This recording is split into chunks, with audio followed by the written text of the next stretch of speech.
warahmatullahi wabarakatuh. Perkenalkan, kami dari kelompok 5 ingin menyampaikan sebuah materi yang berjudul Pendekatan NLP, Neuro Linguistic Programming, yang berfokus pada Parser Noise Disposal. Untuk kelompok kami sendiri terdiri dari Nila Nurpiani, Jainal Hakim, Erik Septiawan, Framensius Baptista, dan Penny. Apa itu NLP? Atau Neuro Linguistic Programming. Neuro Linguistic Programming atau NLP adalah ranah pengetahuan yang mempelajari struktur internal seorang manusia dan bagaimana struktur tersebut bisa didesain untuk tujuan yang bermanfaat bagi orang tersebut. Pada dasarnya NLP adalah singkatan dari kata Neuro, Linguistic, dan Programming.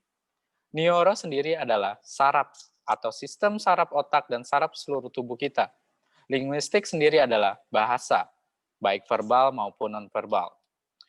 Dan programming sendiri adalah memprogram. Dengan kata lain, NLP adalah suatu cara bagaimana sebuah aplikasi mampu memahami instruksi yang kita berikan dan mampu menjalankannya. Ya, di sini ada pengaplikasian NLP. NLP sendiri secara umum telah diaplikasikan di berbagai layanan seperti Google Translate, Microsoft Word dan Grammarly, Cortana, Siri, dan Google Assistant. Dalam lingkungan yang lebih luas juga ada seperti Yahoo dan Google dapat menghentikan spam dengan cara memfilter dan mengaplikasikan dengan analisa NLP yang melewati server mereka. Dalam dunia kesehatan pun juga ada dengan melakukan pengenalan dan prediksi suatu penyakit berdasarkan atas rekaman medis elektronik seorang pasien dan perkataan pasien itu sendiri. Ya, selanjutnya bagian utama dari NLP, yaitu tujuan dari bidang NLP adalah untuk melakukan proses pembuatan model komputasi dari bahasa manusia, sehingga manusia mampu berinteraksi dengan komputer dengan perantara bahasa alami. Bahasa alami pada prinsipnya representasi suatu pesan yang dikomunikasikan manusia dapat berupa suara maupun bentuk tulisan. Intinya adalah dalam pemrosesan bahasa alami, penguraian dari parser atau yang lebih dikenal dengan kalimat.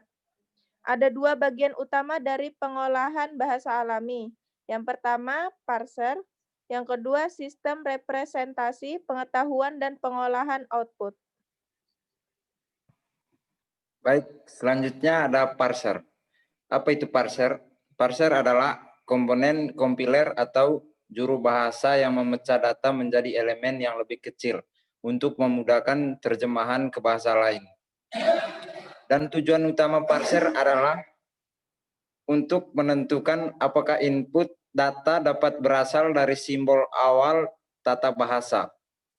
Hal ini dapat dilakukan pada dasarnya dua cara. Yang pertama ada parsing top-down, dan yang kedua ada bottom-up parsing.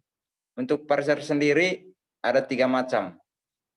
Yang pertama ada state machine parser, dan yang kedua ada context free recursive discrete parser, dan yang ketiga ada noise disposal parser.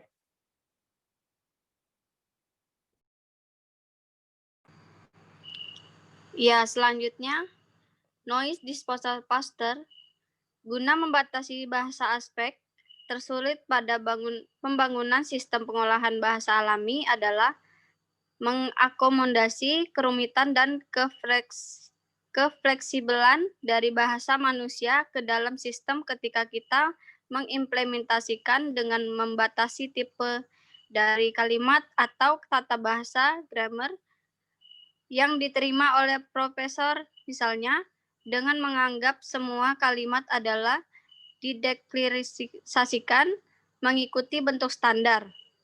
Pada noise disposal parser adalah tipe aplikasi ini hanya mengarah pada informasi yang ada pada suatu kalimat. Semua kata yang tidak diperlukan atau tidak diketahui dianggap sebagai bising, noise, atau dibuang.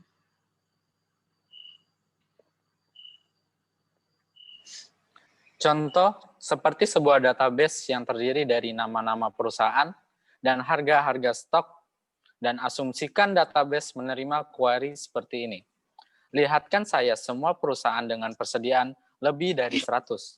Lihatkan saya semua, lihatkan saya X, Y, Z, lihatkan saya satu dengan persediaan kurang dari 100. Tipe query yang terjadi adalah perintah, modifikasi, nama, operator, nilai. Maka dari itu, perintah harus selalu ada, tetapi 4 elemen lainnya adalah opsional. Walaupun begitu, bila operator digunakan, maka nilai harus tetap digunakan.